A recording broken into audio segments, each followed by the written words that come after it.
In the heart of the Ashanti lands, where the thick forests breathed with the songs of birds and the rustling of ancient trees, there was a grove no one dared to enter after dark. In the center of that grove stood a statue, tall and strange, carved in the likeness of a kneeling mother. Her arms stretched outward, as though she were begging for something no one alive could understand. Her face was hollow, her eyes sunken, her lips parted as if caught mid-cry. They called her Aberewa, the Stone Mother. Legends whispered she had once been a living woman.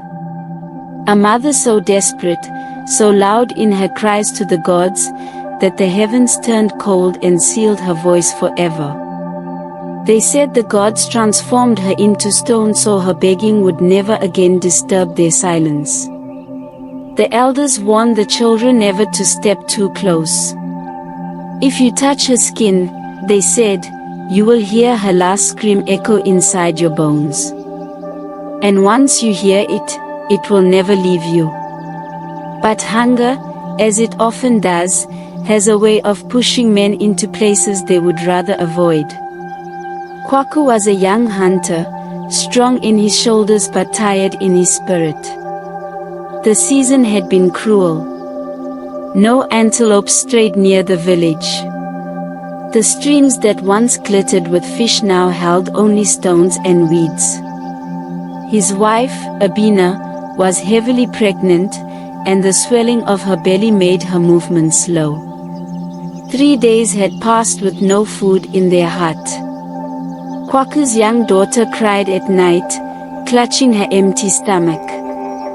His wife tried to hush her with lullabies, but even the songs sounded weary. On the 4th night, as the moon rose high and bright, Kwaku sat by the fire with his bow lying useless at his side. He thought of his unborn child. He thought of his daughter's weak voice. He thought of Abina, her face pale and sweating as the days grew longer. That was when the thought first crossed his mind, the grove. The hunters spoke of it only in whispers. Some swore they saw the statue move when no one was looking. Others claimed that if you left offerings of meat or palm wine at her feet, a strange blessing would follow, a sudden hunt, a sudden rain, a sudden healing. But these were half-tales, coated in fear. Kwaku had never believed them. Until that night. The forest seemed to resist him as he walked, the branches clawing at his shoulders, the earth soft beneath his feet. By the time he reached the grove, the crickets had fallen silent, as though even they feared to sing here. There she was, Aberewa. Kwaku stood still, his torch flickering. He could almost believe her stone chest was rising and falling, as if the breath had never fully left her body. He swallowed hard and stepped closer. He whispered, "My family is starving.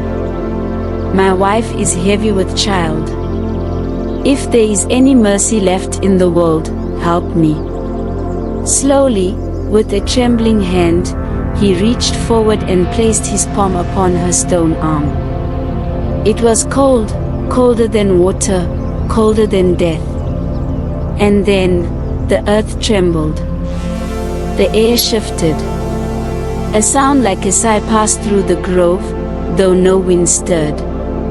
A voice, soft and sharp at once, whispered into his ear, "Feed me your blood, and I will feed your people." Kwaku leapt back, his heart hammering. His torch nearly fell from his grip.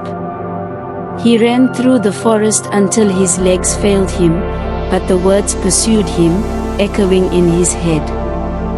"Feed me your blood, and I will feed your people." That night, the storm arrived. Rain lashed against the huts. Abina went into labor too soon. The midwives struggled, their hands wet with sweat, their voices strained. The child would not come. Abina screamed, her cries rising like thunder. Kwaku knelt beside her, holding her trembling hand. He prayed, he begged, but nothing eased her pain. And then, over the roar of the storm, he heard it again. That same whisper. Outside the hut. "Give me what I asked, and she will live." He stumbled into the rain, his hunting knife clutched in hand. Lightning split the sky. He staggered through the mud, his breath sharp and shallow, until the statue loomed once more before him. His chest heaved. He looked at the knife, then at his arm. He pressed the blade against his skin and drew it across. Blood spilled onto the stone feet of the statue. For a moment, silence. Then, inside the hut, the cries ceased. A baby's wail replaced them. Abina's voice, weak but alive, joined it. Kwaku dropped to his knees, tears mingling with rain. He had saved them. Or so he thought. Days passed. The family lived. The baby thrived. But Kwaku was not free. Every night, as he lay beside his sleeping wife, he heard the whispers. At first, they were faint, like distant wind. But soon they grew louder. Sometimes they spoke his name. Sometimes they repeated the bargain. And sometimes, they demanded more. The animals he hunted bled strangely. The meat spoiled before it touched the cooking fire. His baby's cries echoed unnaturally, bouncing off the walls as though the sound belonged to stone, not flesh. One night, he awoke to see her. Aberewa. Not outside. Not in the grove. But inside his hut. Standing tall, her cracked stone knees grinding against the floor. Her arms stretched toward the child. Her eyes glowed faintly red. Her voice was no longer a whisper. It was a command. Your blood is not enough. Give me his. Kwaku could no longer hide his burden. He went to the elders and confessed everything. The elders gasped, their faces grim. The chief struck his staff on the ground. You have awoken what should never be disturbed. The grove must be burned. The stone mother must be destroyed. The villagers gathered that night, torches in hand. They marched to the grove, chanting prayers, throwing flames into the trees.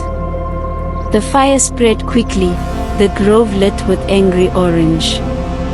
But the statue did not move, did not crack, did not burn.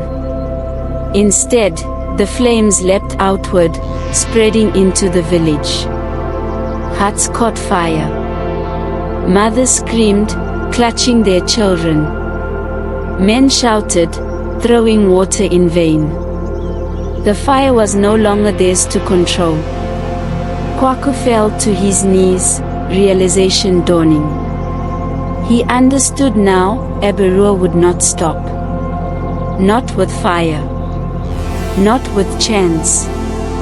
Not until she was satisfied. Kwaku lifted his child in trembling arms. The baby's face was innocent, eyes wide and unknowing. Abina's cries filled the air as she saw her husband walk toward the grove. The statue loomed in the smoke, her cracked body glowing faintly as though fire pulsed within.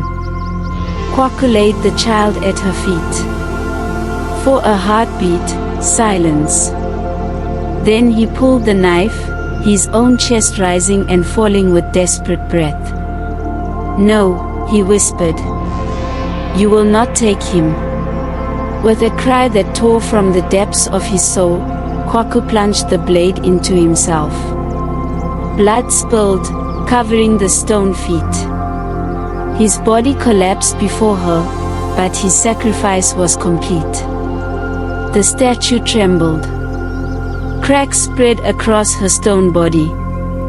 Light burst through the fissures. And then, with a sound like mountains breaking, Aberewa shattered into dust.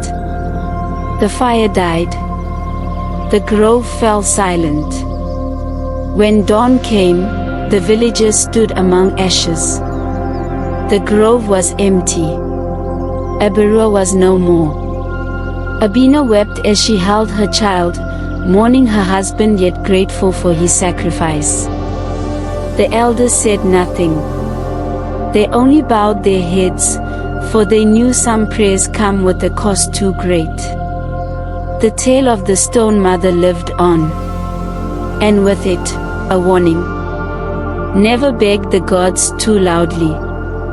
For sometimes, what answers is not the gods at all, but something far older, and far hungrier.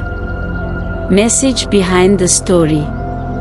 The story of the stone mother reminds us of the dangers of desperation. When our cries grow too loud, we may invite forces that do not bring help, but hunger. True strength does not come from shortcuts, nor from bargains with shadows. It comes from courage, sacrifice, and wisdom. Kwaku's bravery saved his family, but his tragedy teaches us this: be careful what you call upon in your darkest hour, for not every answer is from the gods. Thank you for staying with me till the end of our mother's story. If this tale touched you, please subscribe, like, and share, so more echoes can reach the world. Until we meet again, remember, the echoes never end.